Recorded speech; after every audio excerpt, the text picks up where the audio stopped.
Rumah tua di ujung kesombongan.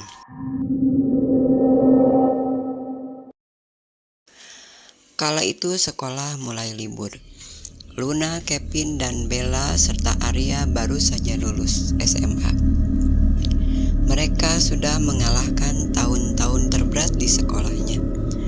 Dan kelulusan itu terasa bagaikan kemenangan buat mereka. Untuk merayakan kemenangan itu dengan cara yang menurutnya tidak biasa, mereka sepakat untuk membuat konten horor di rumah tua yang terletak di kaki Gunung Sunda. Lun, kamu siap ya? Hari Sabtu kita bikin konten horor di daerah Sukabumi, kata Arya. Bella, Kevin, udah oke sih? Yup, jawab Luna. Singkat cerita, kami rombongan anak muda dari Jakarta berkemas dan segera beranjak pergi. Mobil Arya melaju bagaikan angin. Gelak tawa mereka dan suara musik memekakan telinga bagi yang mendengarnya. Luna dan Bella berbincang-bincang, sementara Kevin sibuk mengacak-acak kantong perbekalan. Dan Arya pun bernyanyi dengan kerasnya, menyetel lagu kesayangan favoritnya. Arya yang menyetir mobil terbarunya. Ya, Arya memang orang kaya, dan dia jugalah yang mendanai perjalanan ini.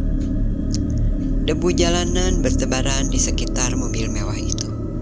Namun tak lama kemudian desiran debu itu tergantikan oleh dedaunan yang jatuh ke dalam mobilnya, seraya memasuki hutan yang penuh pepohonan. Setelah cukup lama menelusuri jalan hutan, akhirnya mereka pun tiba di lokasi yang dituju. Arya keluar dari mobilnya sambil berteriak, "Nah, ini dia istana horor yang katanya angker banget. Hehehe, bikin merinding disco, guys." Bella dan Kevin mengikuti langkah Arya dengan wajah penuh penasaran. Luna pun mengikutinya dari belakang. Walau terlintas sedikit keraguan di benaknya, entah kenapa perasaannya tidak enak. Ada yang tidak beres, gumamnya dalam hati. "Permisi," kata Luna.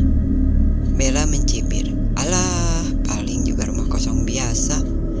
Dasar orang kampung, lebay." Kevin yang selalu merekam segala sesuatunya dengan ponsel juga menimpali. "Yang penting kita bikin konten, guys. Kita bikin vlog. Ini pasti viral, guys," ucap Kevin. Luna hanya diam. Luna melipatkan kedua tangannya, memeluk dirinya sendiri sambil merasakan hawa dingin yang tak biasa meski matahari masih bersinar. Teman-teman Luna menerobos masuk ke dalam rumah tanpa permisi. Suara langkah kaki mereka yang bergema memecahkan kesunyian yang pekat. Arya menendang pintu yang rayot itu hingga terbuka lebar. "Permisi ya, tuan rumah. Kami numpang party," sambilnya hahaha sambil tertawa lebar. Suara dobrakan pintu itu pun disambut oleh decicicicicicicit suara tikus yang seolah menyambut kegembiraan mereka, dibarengi hembusan lepas angin di dalam rumah tua nan usang. Terlihat epik untuk memulai petualangan ini. Di rumah tua terbengkalai, mereka keluarkan peralatan syuting dari mobil, mulai dari setter hingga kamera action. Menjelang malam, dan rombongan dari Jakarta itu semakin menjadi-jadi. Mereka menyalakan musik keras-keras, tertawa terbahak-bahak, sambil meneguk minuman dari botol yang dibawa Arya. Arya terus melontarkan kata-kata sompral, menantang setiap sudut rumah. "Mana hantunya? Woi, sini kalau berani!" Membosankan, sejak tadi gak ada apa-apa. Bella dan Kevin sibuk membuat video, sambil membubuinya dengan narasi yang palsu agar terlihat seram. Di tengah keseruan itu, hanya Luna yang mematung sendirian. Pikirannya melayang menelusuri setiap lekuk di sudut rumah tua itu. Dan itu cukup mengganggu perasaannya. Namun ia tak mampu menjelaskannya. Luna mencoba mengingatkan mereka sambil berbisik, "Guys, jangan terlalu berisik. Tempat ini ada aura yang kurang enak. Sebaiknya jangan terlalu sombral," lirihnya. Namun Arya menimpali dengan nada meremehkan. "Halah, kamu penakut. Cuma rumah tua begini aja kok takut." Tiba-tiba semua lampu senter berkedip-kedip lalu mati total. Diikuti juga dengan lilin-lilin yang mati seketika. Arya, Kevin, dan Bella terdiam. "Mungkin baterainya habis," kata Kevin. Namun saat Bella meraba-raba senternya yang dalam kegelapan itu, ia mulai sadar. Ternyata bukan baterai yang habis, tapi tombol itu ternyata bergerak sendiri. Bella pun kaget bukan main. Perasaan takut bercampur bingung.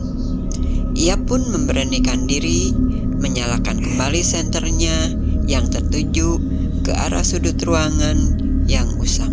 Perasaan Bella berdegup kencang. Senter itu tertuju pada lukisan yang tua yang terpasang di dinding rumah. Terlihat sesosok wanita yang sejak tadi memperhatikan mereka. Tatapannya tajam, begitu tajam, penuh dengan kemarahan, seolah mau mencobak-cabik mereka. Astaga, makhluk apa itu? Bergerak-gerak mengikuti arah cahaya senter. Mereka terdiam seketika. Bulu kuduk Luna mulai berdiri. Teman-teman kelihatan sedikit panik. Arya berusaha mencairkan suasana. "Paling kita salah lihat."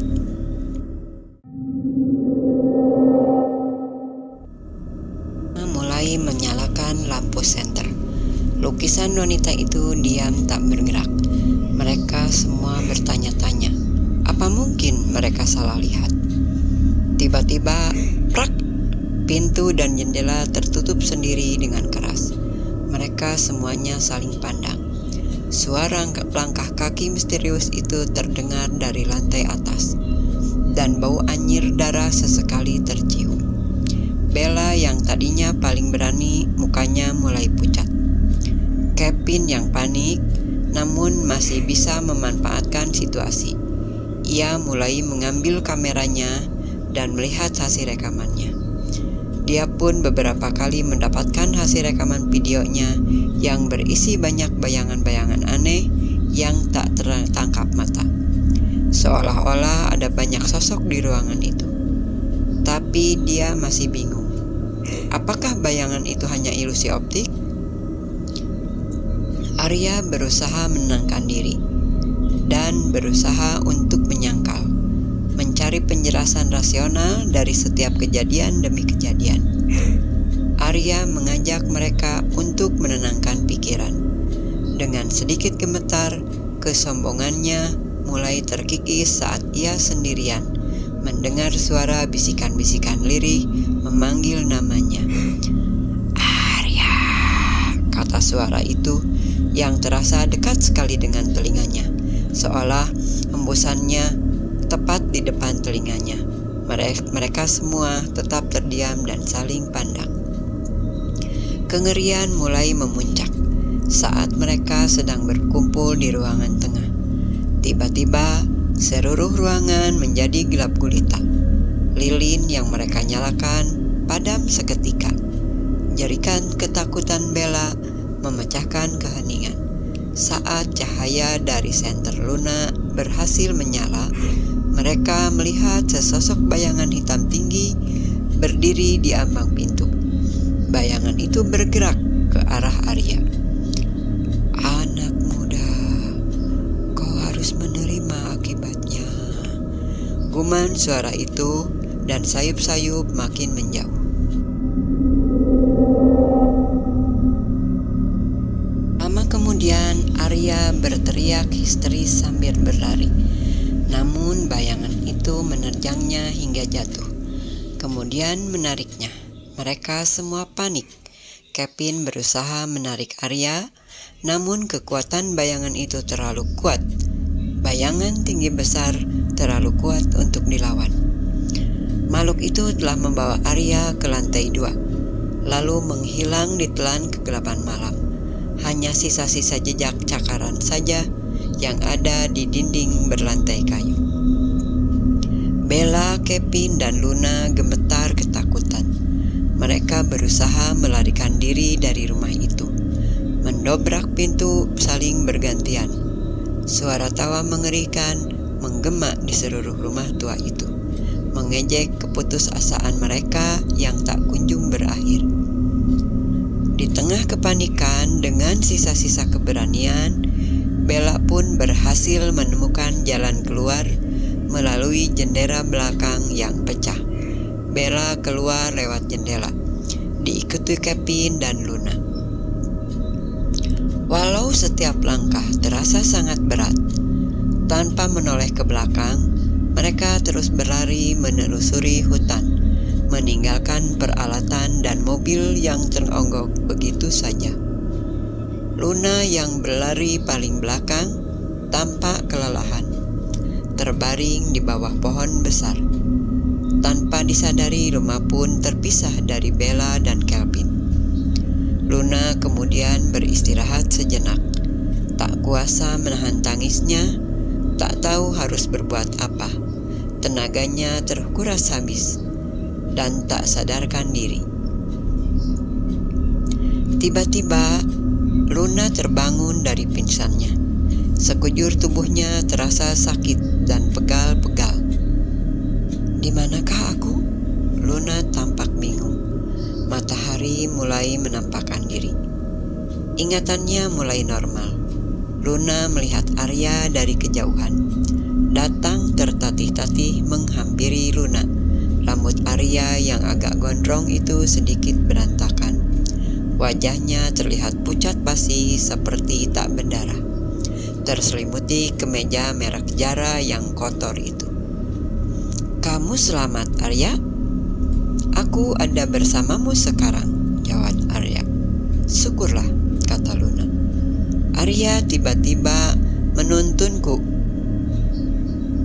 Jangan di sini, berjalanlah. Masih ada yang mengawasi kita. Kita jalan lagi, cepat. Sampai di bukit itu, kata Arya. Luna mengikuti Arya, walau tampak sedikit bingung. Lalu mereka menatap ke arah bukit, dan terlihat ada pos kecil di sana. Ternyata di pagi hari ini semuanya terlihat lebih jelas. Sampai di pos, Luna dan Arya beristirahat.